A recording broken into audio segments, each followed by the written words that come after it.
One more ज्ञान channel में आपका स्वागत है। जो देवी कवच का निरंतर पाठ करता और श्रवण करता है उस पर भगवती की विशेष कृपा बनी रहती है। यदि इस चैनल पर नए आए हैं तो प्लीज़ सब्सक्राइब जरूर कर लेना। अथ देव्या कवचम। ओम चंडिका देवी को नमस्कार है। मार्कंड जी ने कहा, पितामह, जो इस संसार में परम गोपनीय तथा मनुष्य की सब प्रकार से रक्षा करने वाला है और जो अब तक आपने दूसरे किसी के सामने प्रकट नहीं किया हो, ऐसा कोई साधन मुझे बताइए। ब्रह्मा जी बोले, ब्राह्मण, ऐसा साधन तो एक देवी का कवच ही है जो गोपनीय से भी परम गोपनीय, पवित्र तथा संपूर्ण प्राणियों का उपकार करने वाला है। महामुने, उसे श्रवण करो। देवी की 9 मूर्तियां हैं जिन्हें 9 दुर्गा कहते हैं। उनके पृथक पृथक नाम बतलाए जाते हैं। प्रथम नाम शैलपुत्री है, दूसरी मूर्ति का नाम ब्रह्मचारिणी है, तीसरा स्वरूप चंद्रघंटा के नाम से प्रसिद्ध है, चौथी मूर्ति का नाम कुष्मांडा है, पांचवी दुर्गा का नाम अस्कंद माता है, देवी के छठे रूप को कात्यायनी कहते हैं, सातवां कालराटी और आठवां स्वरूप महागौरी के नाम से प्रसिद्ध है, नवी दुर्गा का नाम सिद्धिदात्री है। ये सब नाम सर्वज्ञ महात्मा वेद भगवान के द्वारा ही प्रतिपादित हुए हैं। जो मनुष्य अग्नि में जल रहा हो, रणभूमि में शत्रु से घिर गया हो, विषम संकट में फंस गया हो तथा इस प्रकार भय से आतुर होकर जो भगवती दुर्गा की शरण में प्राप्त हुए हो, उनका कभी कोई अमंगल नहीं होता। युद्ध के समय संकट पड़ने पर उनके ऊपर कोई विपत्ति नहीं दिखाई देती। उन्हें सुख, दुख और भय की प्राप्ति नहीं होती। जिन्होंने भक्ति पूर्वक देवी का स्मरण किया है उनका निश्चय ही अभय उदय होता है। देवेश्वरी, जो तुम्हारा चिंतन करते हैं उनकी तुम निस्संदेह रक्षा करती हो। चामुंडा देवी प्रेत आरूढ़ होती है, वाराही भैंसे पर सवारी करती है, इंद्री का वाहन ऐरावत हाथी है, वैष्णवी देवी गरुड़ पर ही आसन जमाती है, महेश्वरी वृषभ पर आरूढ़ होती है, कुमारी का वाहन मयूर है, भगवान विष्णु की प्रीतमा लक्ष्मी देवी कमल के आसन पर विराजमान है और हाथों में कमल धारण किए हुए है। वृषभ पर आरूढ़ ईश्वरी देवी ने श्वेत रूप धारण कर रखा है। ब्रह्माणी देवी हंस पर बैठी हुई हैं और सब प्रकार के आभूषणों से विभूषित है। इस प्रकार ये सभी माताएं सब प्रकार की योग शक्तियों संपन्न है। इनके सिवा और भी बहुत सी देवियां हैं जो अनेक प्रकार के आभूषणों की शोभा से युक्त तथा नाना प्रकार के रत्नों से सुशोभित हैं। ये संपूर्ण देवियां क्रोध में भरी हुई हैं और भक्तों की रक्षा के लिए रथ पर बैठी दिखाई देती हैं। ये शंख, चक्र, गदा, शक्ति, हल और मूसक, खेटक और तोमर, परशु तथा पास, कुंत और त्रिशूल एवं उत्तम सारंग, धनुष आदि अस्त्र शस्त्र अपने हाथों में धारण करती हैं। दैत्यों के शरीर का नाश करना, भक्तों को अभय दान देना और देवताओं का कल्याण करना, यही उनके शस्त्र धारण का उपदेश है। महान रौद्र रूप, अत्यंत घोर पराक्रम, महान बल और महान उत्साह वाली देवी, तुम महान भय का नाश करने वाली हो, तुम्हें नमस्कार है। तुम्हारी ओर देखना भी कठिन है। शत्रु का भय बढ़ाने वाली जगदम्बिके, मेरी रक्षा करो। पूर्व दिशा में ऐन्द्री मेरी रक्षा करें। अग्नि कोण में अग्नि शक्ति, दक्षिण दिशा में वाराही तथा नैऋत्य कोण में खड़गधारिणी मेरी रक्षा करें। पश्चिम दिशा में वारुणी और वायव्य कोण में मृग पर सवारी करने वाली देवी मेरी रक्षा करें। उत्तर दिशा में कुमारी और ईशान कोण में शूलधारिणी देवी रक्षा करें। ब्रह्माणी, तुम ऊपर की ओर से मेरी रक्षा करो और वैष्णवी देवी नीचे की ओर से मेरी रक्षा करें। इस प्रकार सबको अपना वाहन बनाने वाली चामुंडा देवी दशों दिशा में मेरी रक्षा करें। जिया आगे से और विजया पीछे की ओर से मेरी रक्षा करें। वाम भाग में अजिता और दक्षिण भाग में अपराजिता रक्षा करें। उद्धोतनी शिखा की रक्षा करें। उमा मेरे मस्तक पर विजमान होकर रक्षा करें। ललाट में मालाधरी रक्षा करें और यशस्विनी देवी मेरी भंवे का संरक्षण करें। भवों के मध्य भाग में त्रिनेत्रा और नथुनों की यम घंटा देवी रक्षा करें। दोनों नेत्रों के मध्य भाग में सांखिनी और कानों में द्वारवासिनी रक्षा करें।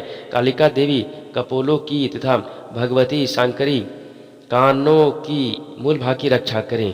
नासिका में सुगंधा और ऊपर के ओठ में चर्चिका देवी रक्षा करें। नीचे को ओठ में अमृत कला तथा जिह्वा में सरस्वती देवी रक्षा करें। कौमारी दांतों की और चंडिका कंठ प्रदेश की रक्षा करें। चित्र घंटा गले की, घाटी की और महामाया तालु में रहकर रक्षा करें। कमाक्षी टोढ़ी की और सर्वमंगला मेरी वाणी की रक्षा करें।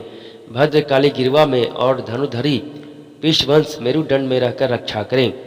कंठ के बाहरी भाग में नीलग्रीवा और कंठ के नली में नलकुबरी रक्षा करें। दोनों कंधों में खड़गनी और मेरे दोनों भुजाओं की वज्रधारणी रक्षा करें।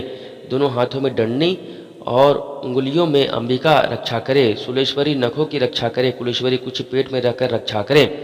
महादेवी दोनों स्तनों की और शोक विनाशिनी देवी मन की रक्षा करे। ललिता देवी हृदय में और शूलधारणी उदर में रहकर रक्षा करे। नाभि में कामनी और गुहा भाग्य गुहेश्वरी रक्षा करे। पूतना और कामिकलिंग की और महिष वाहिनी गुदा की रक्षा करें। भगवती कड़ी भाग में और विंध्यवासिनी घुटनों की रक्षा करें। संपूर्ण कामनाओं को देने वाली महाबला देवी दोनों पिंडलियों की रक्षा करें। नरसिंगी दोनों घुटियों की और तेजस्वी देवी दोनों चरणों के पृष्ठ भाग की रक्षा करें। श्री देवी पैरों की उंगलियों में और तलवासिनी पैरों के तालुओं में रहकर रक्षा करें। अपने दाढ़ों के कारण भयंकर दिखाई देने वाली दंडराष्ट्राकृति देवी नखों की और उधर व केशनी देवी केशु की रक्षा करे। रोमावलियों के छिद्रों में कौबेरी और त्वचा की वागेश्वरी देवी रक्षा करे। पार्वती देवी रक्त मजा वसा मांस हड्डी और मेद की रक्षा करे। हाथों की कालरात्रि और पीत की मुकुटेश्वरी रक्षा करे। मूलाधार आदि कमल केशों में पद्मावती देवी और कफ में चूड़ामणि देवी स्थिर होकर रक्षा करे। नख के तेज की ज्वालामुखी रक्षा करे, जिसका किसी भी अस्त्र से भेदन नहीं हो सकता। वह अभेदा देवी शरीर के समस्त संधियों में रहकर रक्षा करे। ब्रह्माणी आप मेरे वीर की रक्षा करें। छत्तेश्वरी छाया की तथा धर्म धारणी देवी मेरे अहंकार मन और बुद्धि की रक्षा करें। हाथ में वज्र धारण करने वाली वज्रहंसता देवी मेरे प्राण अपान व्यान उदान और समान वायु की रक्षा करें। कल्याण से सुशोभित होने वाले भगवती कल्याण शोभना मेरे प्राण की रक्षा करें। रस रूप गंध शब्द और स्पर्श इन विषयों का अनुभव करते समय योगिनी देवी रक्षा करें तथा सत्वरूप रजोगुण और तमोगुण की रक्षा सदा नारायणी देवी करें। वाराही आयु की रक्षा करें। वैष्णवी धर्म की रक्षा करें तथा चक्री चक्र धारण करने वाली देवी यश कृति लक्ष्मी धन और विद्या की रक्षा करें। इंद्राणी आप मेरे गोत्र की रक्षा करें। चंडिके तुम मेरे पशुओं की रक्षा करो। महालक्ष्मी पुत्रों की रक्षा करें और भैरवी पत्नी की रक्षा करें। मेरे पथ की सुपिता तथा मार्ग की क्षेम करी रक्षा करें। राजा के दरबार में महालक्ष्मी रक्षा करें तथा सब ओर व्याप्त रहने वाली विजया देवी संपूर्ण भय से मेरी रक्षा करें। देवी जो स्थान कवच में नहीं कहा गया है अतएव रक्षा से रहित है, वह सब तुम्हारे द्वारा सुरक्षित हो, क्योंकि तुम विजयशालिनी और पापनाशिनी हो। यदि अपने शरीर का भला चाहे तो मनुष्य बिना कवच के कहीं एक पग भी न जाए। कवच का पाठ करके ही यात्रा करे। कवच के द्वारा सब ओर से सुरक्षित मनुष्य जहाँ जहाँ भी जाता है वहाँ वहाँ उसे धन लाभ होता है तथा संपूर्ण कामनाओं की सिद्धि करने वाली विजय की प्राप्ति होती है। वह जिस जिस अभिष्ट वस्तु का चिंतन करता है उसको निश्चय ही प्राप्त कर लेता है। वह पुरुष इस पृथ्वी पर तुलना रहित महान ऐश्वर्य का भागी होता है। कवच से सुरक्षित मनुष्य निर्भय हो जाता है। युद्ध में उसकी पराजय नहीं होती तथा वह तीनों लोकों में पूजनीय होता है। देवी का यह कवच देवताओं के लिए भी दुर्लभ है।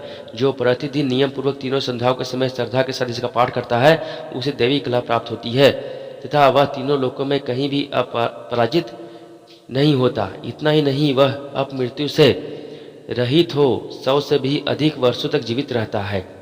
मकरी चेचक और कोढ़ आदि उसकी संपूर्ण व्याधियां नष्ट हो जाती है।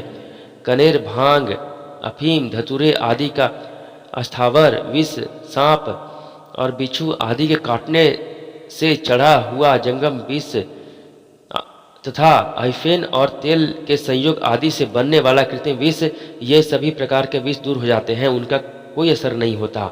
इस पृथ्वी पर मारन मोहन आदि जितने अभिचारिक प्रयोग होते हैं तथा इस प्रकार के जितने मंत्र यंत्र होते हैं वे सब इस कवच को हृदय में धारण कर लेने पर उस मनुष्य को देखते ही नष्ट हो जाते हैं। यही नहीं, पृथ्वी पर विचरने वाले ग्राम देवता आकाशचारी देव विशेष जल से प्रकट होने वाले गण उपदेश मात्र सिद्ध होने वाले निम्न कोटि के देवता, अपने जन्म के साथ प्रकट होने वाले देवता कुल देवता, माला कंठ माला आदि डाकनी शाकनी, अंतरिक्ष में विचरने वाली अत्यंत बलवती भयानक डाकनियाँ, ग्रह भूत पिशाच यक्ष गंधर्व राक्षस ब्रह्म राक्षस बेताल कुष्मांड और भैरव आदि अनिष्कारक देवता भी हृदय में कवच धारण किए रहने पर उस मनुष्य को देखते ही भाग जाते हैं। कवचधारी पुरुष को राजा से समान वृद्धि प्राप्त होती है। यह कवच मनुष्य के तेज की वृद्धि करने वाला और उत्तम है। कवच का पाठ करने वाला मनुष्य अपने कीर्ति से विभूषित भूतल पर अपने सुयश के साथ साथ वृद्धि को प्राप्त होता है। जो पहले कवच का पाठ करके उसके बाद सप्तशती चंडिका का पाठ करता है, उसकी जब तक वन पर्वत और कानों सहित ये पृथ्वी टिकी रहती है, तब तक यहाँ पुत्र पौत्र आदि संतान परंपरा बनी रहती है। फिर देह का अंत होने पर वह पुरुष भगवती महामाया के प्रसाद से उस नित्य परम पद को प्राप्त होता है, जो देवताओं के लिए भी दुर्लभ है। वह सुंदर दिव्य रूप धारण करता और कल्याण में शिव के साथ आनंद का भागी होता है।